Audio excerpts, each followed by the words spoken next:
Nakita kasi ako kay Dustin na hindi nakikita ng ibang tao. Kasi actually may mali naman sila sa love team. Hindi mo din masisi kasi nga syempre mas malakas yun sa labas. Strategic din siya. Talino din. Because kailangan mo talaga maging matalino ka sa showbiz. Hindi yan puro ginagamitan ng natural ka. Ginagamitan din ng utak. Mautak siya.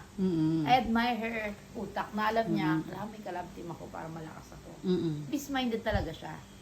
And pero kung i-compare ko siya kay Emilio, mas gusto ko yung ugali ni Dustin.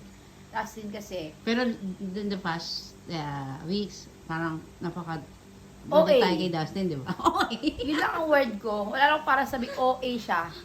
OA siya sabi ni Klang. Si Klang, OA! Totoo. May pagka-OA na siya.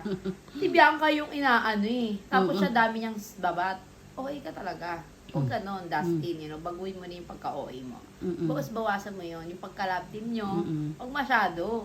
Alam mo, tao na love team nyo, love nyo yung isa't isa, pero huwag naman yung OA. To the point na, puta, pati ako, leader. Klang, sanggain mo pa. Talagang sabihin talaga, sorry kung natapakan ko yung pagka-love team. Ganon din na sasabihin ko eh. Naintindihan ko si Klang sa part na yon, frustrated siya. Tapos syempre, leader siya. Gets ko siya sa part na yun, sumabog lang si bakla. Kaya lang siya totoo.